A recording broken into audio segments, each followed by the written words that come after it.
All right, run. Be free.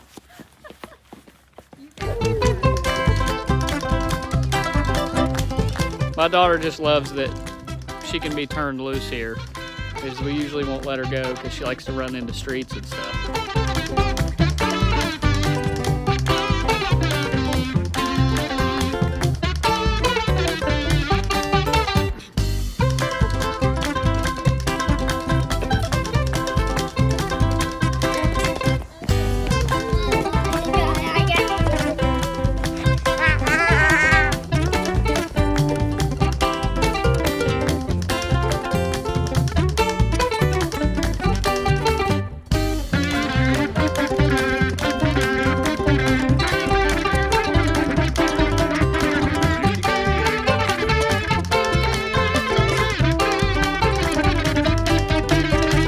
Six and a half hours later.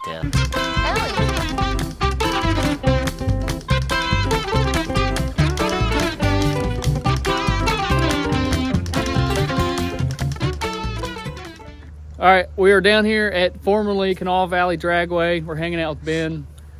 I wanted to come and do a little bit of an update video. They're plugging along. It's not big visual stuff that you're going to see right now, but a lot of electrical. The power should be on soon. They have a couple of poles that they lit up the other day. They had some new LED bulbs in there. Not cheap. So I'm going to put the old P.O. box down below. You guys send them some love, because this stuff ain't cheap. Do you mind if I tell them how much light bulbs were? Huh? Light bulbs for the track were $12,000. So the Smiths are working their butts off, and they are spending the cheddar to get this place up and running.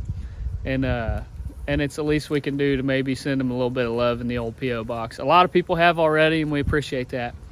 In addition, I wanted to, in the beginning of this video, say a lot of people heard about I-64 Motorplex. It's going to be closing down. Tim and Donna are good friends, and we hate to hear that. So hopefully they'll watch this. They're old. They probably don't watch YouTube. But if you do, Tim, we love you. Even though you're an old fart, you'll never say that you love me back, because you're a boomer, and boomers don't say that. But we hate to see it close down. That was where my first ever pass was at I-64. That's where drag racing started for me. So we got a lot of memories there. We hate to see it go. Mm-hmm. But having said that, we have this beautiful place. If you're a first-time watcher, this place has been abandoned since 2016. The Smiths bought it, and they're going to get it back rocking and rolling, and we can't wait. All right, huge news. Ben just reminded me. The opening weekend is going to be May 11th. So that's coming up soon. It's going to be upon us very quickly. A lot of you probably saw old Cletus McFarland, shared the post from drag coverage, and he said he will be here. I've reached out to him, and by reached out to him, I mean I sent him an email. He probably gets about 400,000 emails a day. Mm-hmm. So I don't know when or if he'll see that. But we really want to coordinate with him and hopefully get him here for like the Barn Find 5000. I think that'd be up his alley. We don't want him to come down necessarily like on a bracket weekend, because he does a bracket race. If you know Cletus McFarland and you see this video, maybe send him a text. I don't know. We want to get him down here, though. We do cool stuff. We're not just old hillbillies. Yeah, we can do a lot of fun adventures, too. We'll take him kayaking, do some rope swings, ride razors. Yeah, he's got one, too. He can bring it. There you go. They have a tentative schedule out. It's weather pending. It's winter time right now, so the weather sucks. Mm-hmm. But May 11th, you better get here early, because I'm telling you, get here early and use the bathroom early, because the porta potties are going to be packed.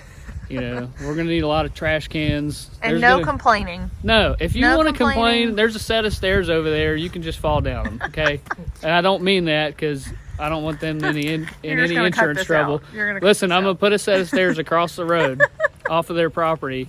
You go to the top and you fall down the stairs before you think about complaining. I'm just saying, everyone was all excited about Twin Branch. We get there for opening day, and then everyone was like, the toilets were gross. Well, yeah, because there were 40,000 people using them. They expected a few hundred people, and like 5,000 people showed up. So show grace, because you can only plan for so much. It's going to be packed. So having said that, bring your butts out here, bring your cars, and I think they're going to start out with some no prep stuff. Everyone and their cousin has asked me, do they have a timing system yet? The answer is not yet, but they will. So they're 100% will be bracket racing here for all the bracket racers. I'm a bracket racer. I also like to race no prep. I'm not particularly good at it, but give me some time. But there will be. One could argue that you're not particularly good at I'm bracket pretty. racing. Listen, we'll talk about this later. I never said I was good at bracket racing. I said I do bracket racing. I love you. All right, do a great job. But anyway, hey, for my level of experience, I know I feel like I do pretty good. You do just fine. Okay. They are buying a brand new timing system from AccuTime. So AccuTime will come down here and install it. It'll be new. It's not going to have the bugs in it and quirks and stuff. Well, I'm not guaranteeing that it won't have quirks till everything's worked out. Sure, it will eventually. But a ton of people have asked if they can buy the stuff from Tim Baldridge. They talk with Tim Baldridge regularly. So, I mean, if they wanted to do that, that's their prerogative. But the plan right now is to buy a brand new timing system from AccuTime. Pause. A couple other things. Our buddy Larry Flowers is supposed to paint the logo on that, if y'all can see over there. Mm-hmm. He's going to paint that and put the new logo on it. And you remember the guy's name who's doing the bathrooms? There's another gentleman, I don't know his name right now, but he is supposed to completely remodel the bathrooms and put an ADA bathroom in that other room. Ooh. And I believe he's doing it for nothing. So that's a huge deal. That's so awesome. And once that guy is around and I can know his name, I'll give him a big old smooch on the cheek and a thank you. I think that's really cool and that's really awesome for him to do. So Ryan Mitchell is throwing a race at I-64 in Owingsville, the final call, Cabin Fever Cash Days. It's going to be the last one that he does there. It's January 20th. So go out and support those guys. I'm going to do my best to get off work and be there. But go out and support the track. This is kind of their last hurrah. I know it's going to be cold outside. I got hand warmers in my pocket right now and a coat. And this was $6 at Dollar General, and it's a thermal beanie, and it's super warm. So no excuses. Go out there, support those guys, take you a chair, and if I can be there, I will be, and support those guys. So again, it sucks that they got to close, but stuff happens. Yeah. Well, a lot's getting done here. Like I said, it might not be a bunch of visual stuff. It's not stuff that I can go around and film because it's like electrical stuff, electricity, and I can't physically see electricity, and I don't think you can either. So. Thank you guys for watching. We'll be out here as soon as we can again to do another update.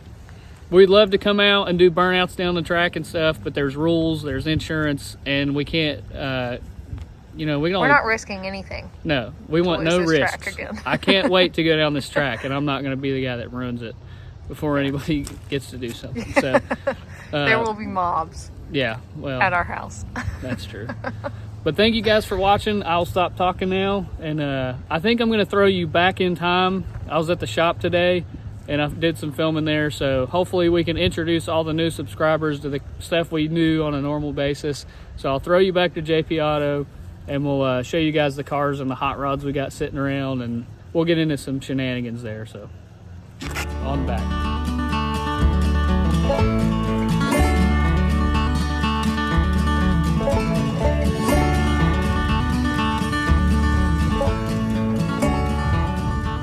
Hello and welcome back. Sorry it's been a long time, guys. I've been extremely sick and basically the weather sucks. So I'm finally back down at the shop. We've got a ton of new subscribers since the last video, so welcome.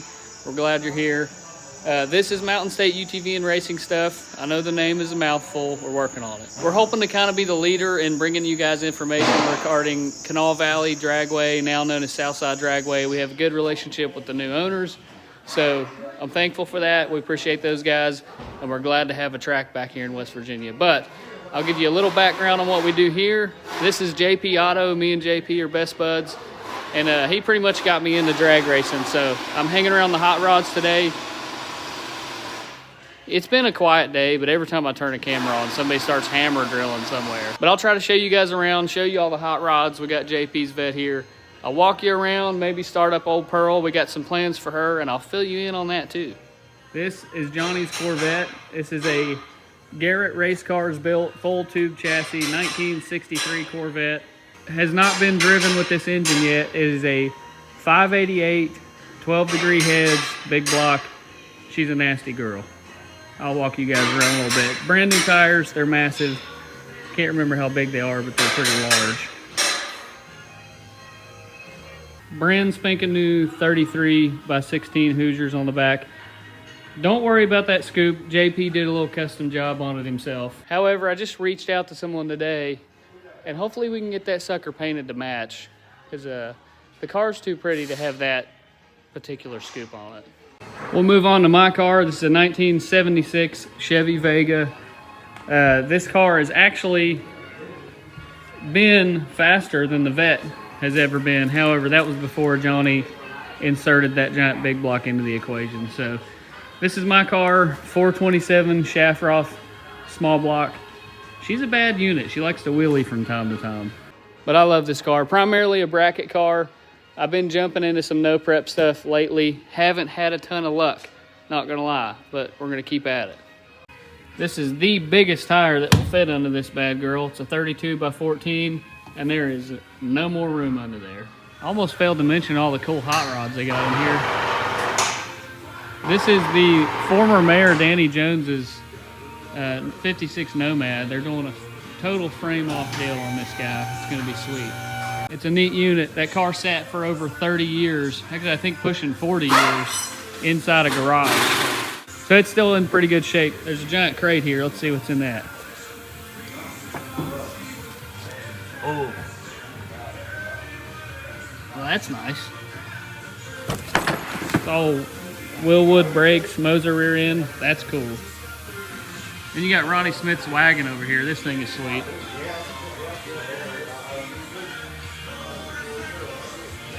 Probably gonna get demonetized by the music in the background, but whatever. It's a sweet unit.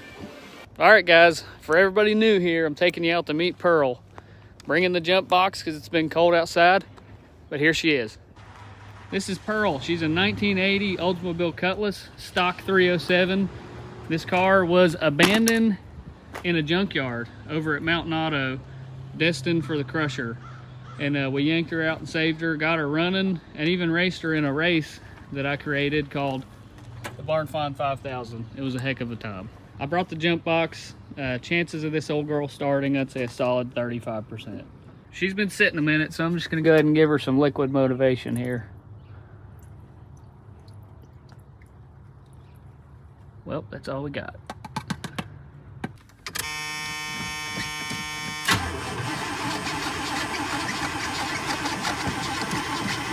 Come on, honey. Well, it's cranking good. Do I have any brake clean in here? Nope.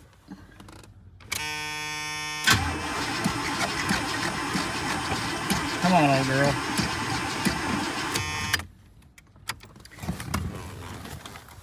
Well, you've got fuel in you.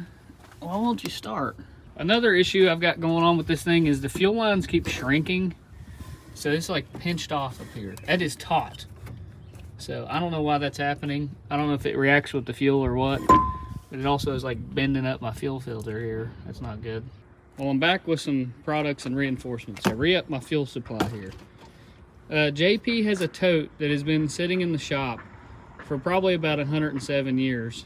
When he sees like these closeout sales or people are getting rid of stuff, he'll buy like a tote full of fuel filters and stick them in a corner in there. And basically that's where they stay. At least they would have stayed there forever, or until I bought a junkyard Cutlass that needs one of the filters. So I'm using that to extend my fuel line here, because this bad boy shrunk and is like molded into shape and wouldn't reach that anymore. So we're just gonna extend it, put a loop in it. I learned that from a guy on Vice Grip Garage, and it should run after that. All right, added a little loop in the line here, added an extra filter, not gonna hurt anything. It goes before the pump. Hopefully we can get some fuel to this girl and get her started. And then I'll explain the future plan for this unit here.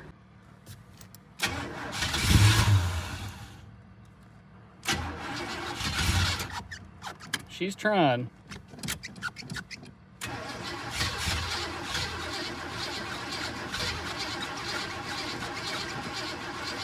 It's probably going to take a minute to get it primed back up where I added that new line.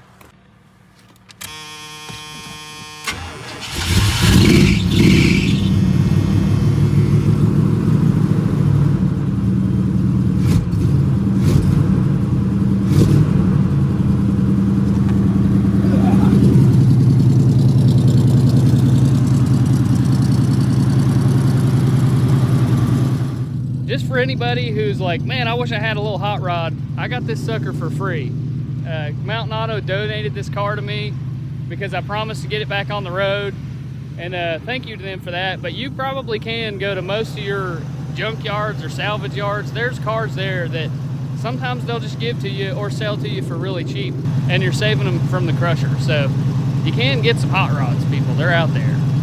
Now let's go ahead and explain what we're planning to do with this car. All right, so the plan for old Pearl here is me and Johnny are planning on putting the 355 in it that used to be in the Vega.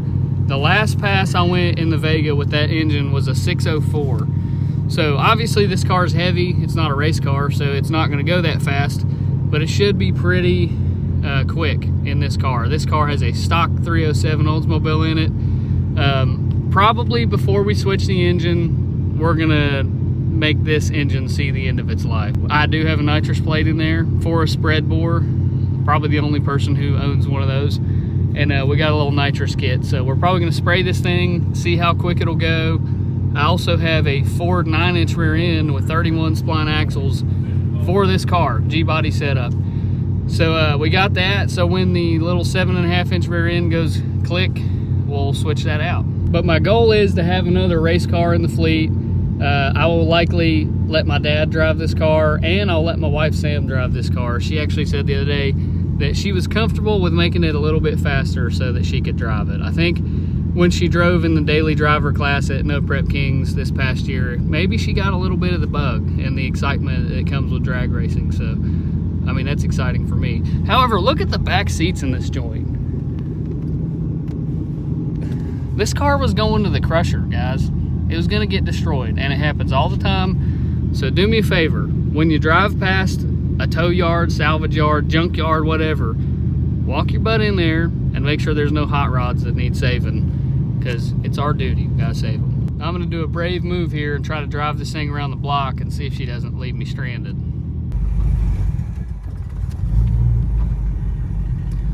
Well, that's not a good start. You know what? Let's just put her back. Don't worry about that noise.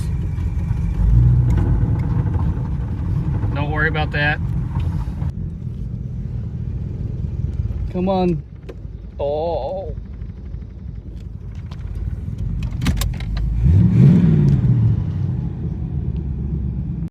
Okay, so maybe Pearl's not real roadworthy. She needs a converter, transmission, pretty much all of it. But the engine's pretty good.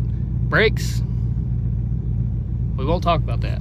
All right, I got her backed in. She's not real happy, not gonna lie. I think the converter is like seizing up on this thing. Anytime you try to drive it lately, it's like, if you put it in gear, the converter starts sticking and it pulls the motor down and quits. It's not ideal. All right, I'll show you guys one of the fan favorites. This is the car we've named Root Beer. This is a 1977 Buick Estate Wagon. And we also got this car out of a junkyard just before it was crushed, and we raced it in the Barn Find 5000. I'll link that video below in case you guys haven't seen it. I think it's a really good video, and it was a great time. If you want to buy this car, just join the club because everybody wants to buy it. She's not for sale at the exact moment. So it's a really cool car though. Let me show it to you. The old girl's paint ain't too happy, but the body, you know, it's also not that good. We got a wheel trying to exit the fender well over here. It's no big deal, but you know what? Tons of room for the family. Lots of room. Everything works pretty good on this car. Even the power seats still work. It has an absolutely anemic Oldsmobile 350 in it. But you know what? When I come out here and hit the key, she starts right up. Well, to finish off this video, I think I'll start up the old Vega here. I do have a challenge out since we have a track here in West Virginia now. And that is, who thinks they got the fastest Vega in the state of West Virginia? So you got to come to me, show me your West Virginia driver's license. Ugh. Ah, I didn't take that thing off the carburetor. You got to show me your West Virginia driver's license and show me that you got a Vega, and we'll race. We'll see who's got the fastest one. All right, Johnny came through for me. Got the old carburetor cover off good. I didn't want to climb back out of here. All right, let's see what the old girl does. Last time I had it fired up was at that No Prep event at I-64 for Real Street Evolution. That's been a little bit.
Well, unfortunately, shook my hood off the roof. It fell down once again. I should have known better. It does that all the time. But sorry, guys, kind of a random video. Hopefully you enjoyed it. And I don't really have a lot of action-packed things to do right now. We do have some cool plans coming. Hopefully I can get out to Canal Valley / Southside Dragway soon and give you guys an update on the track. And until then, we'll see you soon. Thanks for watching.